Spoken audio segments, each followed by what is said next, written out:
আমি এই বাড়িরই সদস্যা, আমি এই বাড়ির কন্যা হয়ে বটকৃষ্ণপালের বাড়ি এটা। আমি বটকৃষ্ণপালের পঞ্চম প্রজন্ম, মানে উনি হচ্ছেন আমার প্রপিতামহ।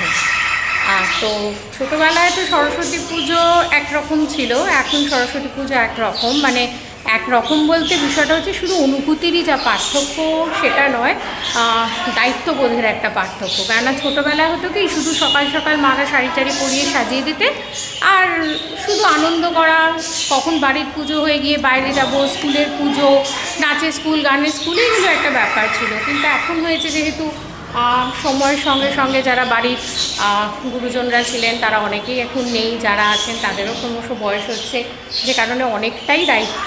তাই মানে অনুভূতিটা মনে একই আছে, কিন্তু সেই ছোটোবেলায় যে একটা প্রচণ্ড একটা আনন্দ, এখন তার সঙ্গে সঙ্গে তৈরি হয়েছে অনেকটা বেশি দায়িত্ববোধ।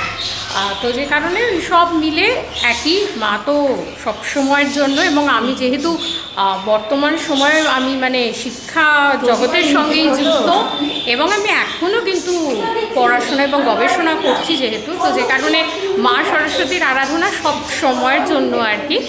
তো এই আর কি, মানে আমাদের সব মিলে করে বেশ কিছু দিনের একটা ব্যস্ততা থাকে পুজো, এবং আমাদের পুজোতে একটু অন্য রকমের হয়, মানে এমনি নিয়মকানুন একটু পৃথক হয়। যেমন আমাদের দেখছেন মায়ের সমস্ত দিন সাজ, মানে আমাদের যেই শ্বেত পদ্মাসনা মা আর কি, তো এই যে ফুলগুলো দেখছেন এগুলো আমাদের সমস্ত হাতে তৈরি হয়, বাড়িতে আমরা সমস্ত নিজেরাই সবাইরা তৈরি করি আর কি।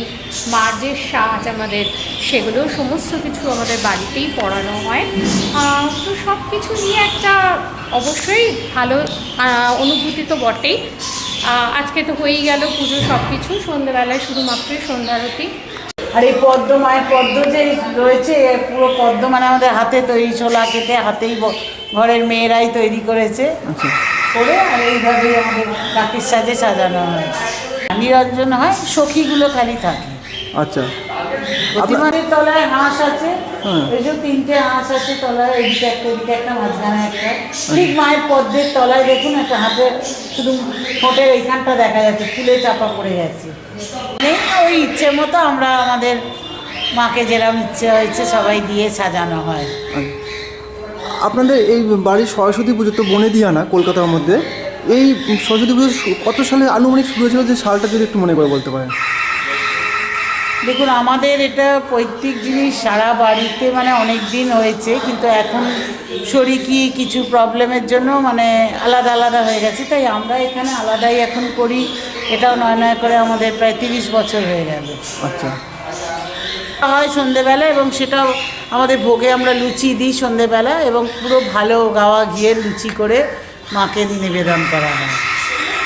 ওটা আজ সন্ধে আরতির সময়, আজকে সন্ধ্যা আরতির সময়। হ্যাঁ, আচ্ছা, তার মায়ের হাতের উপর বিনা, উপর, আচ্ছা, হ্যাঁ। আর এই যে পেছনে যে ছড়রাটা আছে, যেটা চাল চিত্রি, এটা আমাদের বহু পুরনো, আজ প্রায় ধরুন 120-25 বছরের জিনিস।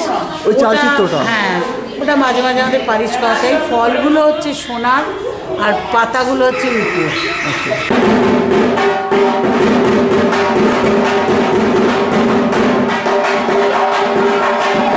ভালোবাসে আমাদের যারা লেখাপড়া করে, এরা সব ছেলেমেয়েরা গান বাজনা না যে যা শেখে, তার সমস্ত বাদ্যযন্ত্র, যে মায়ের পায়ের কাছে দেখো গিটার, হারমোনিয়াম, তবলা, অরিজিনাল যে বাদ্যযন্ত্রগুলো দেওয়া রয়েছে, হ্যাঁ এ রয়েছে। তারা যারা পড়াশোনা করছে ছোটরা, তাদের বই খাতা যেমন মাকে আমরা দিই সব সময়, সেটাই দিয়ে আসা হচ্ছে। লিলুয়াতে নিজস্ব আমাদের বাগান বাড়ি আছে, এবং অবশ্যই এটা আমাদের ঠাকুরদাদার, এবং আমরা এখনও পর্যন্ত চেষ্টা করেছি সেই সব কিছুই রাখতে। এবং সেখানে আমাদের এই যে মায়ের যে ফুল দেখছেন, আমাদের বাগান থেকে সমস্ত কিছু ফুল এসছে, সেই ফুল আমরা কাল রাত্রিবেলা সেগুলো সব গাঁথা হয়েছে, গিয়ে মাকে তার মালা পরানো হয়েছে। যত ফুল দেখছেন সব কিছুই আমাদের নিজস্ব বাগানেরই আর কি।